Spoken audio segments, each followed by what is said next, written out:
Welcome back to Not So Radical. I'm your host Peter, and today we are going to follow the science. Now, we're going to be looking at some numbers from the CDC, and as you may know, numbers don't lie unless you're cooking the books like Cuomo, but that's a different story in itself. So, if you're familiar with Steven Crowder, he posts all of his sources and where he gets his information from, just in case someone tries to fact check him. But that's on louderwithcrowder.com, not a sponsor. So let's get in this little clip from him, little segment. Here are the actual numbers from the CDC. Mask mandates were associated with a 0.5 percentage point decrease in daily COVID-19 case growths 1 to 20 days after implementation, and decreases of 1.8 percentage points after 100 days. Mask mandates were associated with a 0.7 percentage point decrease in daily COVID-19 death growth within 20 days, and 1.9% after 100 days. And it says this right here. Just to be real. Okay, let's think about that. 0.5% to 1.8% is the effectiveness on the high side of wearing the mask every day for 100 days.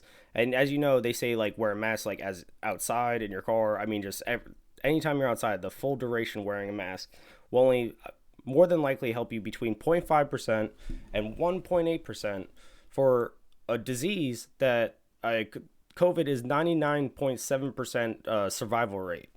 And we have mass lockdowns. People are walking around like sheep with wearing masks, wearing double masks, triple masks, masks that are thinner than women's panties. I mean, it's ridiculous out there. It's comical in a sense, but it's scary that people are so blindly following this. But let's watch a bit more. Really clear. Daily case and death growth rates before implementation of mask mandates were not statistically different from the reference period. So that's from the CDC website, that there's no statistical difference between mask and not wearing mask. But then you have people like Dr. Fauci going out and saying, hey, wear mask. Oh, yeah, double mask could help too. And it's asinine. It's crazy. They were not statistically different. So you're looking at 0.7, you're looking at 0.5 to 1.9 across the board on the high side of the scale. Now, let's contrast that with 9.5 million jobs lost, 4 million small businesses that will never... Now let's go back to that. Let me see if I can back it up to that little chart right there. Yeah, jobs report. More than 25 million workers are directly harmed by COVID.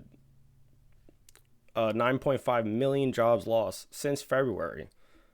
Do you think that outweighs the 99.7% survival rate? But then also, when there's no statistical difference, we're wearing masks, we're social distancing, places are still in lockdowns. I mean, the numbers are not adding up at all. 4 million small businesses that will never reopen. A 93% increase in mental illness, people seeking help for depression, anxiety, and suicide rates. 93% increase in from January to September 2020. 315,000 people took the anxiety screen, 93% increase over the 2019 number of anxiety screens. 534,784 people took to the depression screen, a 62% increase over the 2019 total number of depression screens. I mean, this is a mental health crisis, a job crisis, and this has all been perpetuated by mainstream media, Democrats, for majority, keeping things closed down, blowing up this crisis. Don't get me wrong, there are people, I mean, that are dying en masse from COVID, but it doesn't outweigh everything else it's affecting. We have to start looking at the other factors it's affecting, because it's damaging. I mean, kids, their mental health, I've been saying this before, I've been saying a lot of this stuff throughout this. It's time to wake up, America. Record highs, at certain point, you have to balance the risk reward. How much is your life worth? Like I said, you have to balance it. You have to see what it's worth to keep these lockdowns and the effect on people. I know the government, I mean, politicians, they have no problem. They keep getting their health care, keep getting their paychecks, no matter the status of the average American. But politicians don't care about us average Americans anymore. But for a party that says follow the science, let's actually start following the science, not what Dr. Fauci tells you, not what mainstream media tells you, not what even the Democrat politicians are telling you right now. Just go on the CDC website yourself and look at it. I mean, it's crazy. It's like a clown world we're living in. But that's it for this episode. Feel free to comment, like, subscribe. You know the deal. Tell me what you want to hear, what you don't want to hear, how you feel about this. Do you wear a mask? Do you double mask? Do you triple mask? How many masks do you wear? It's crazy, like I said before. But enjoy the rest of your week.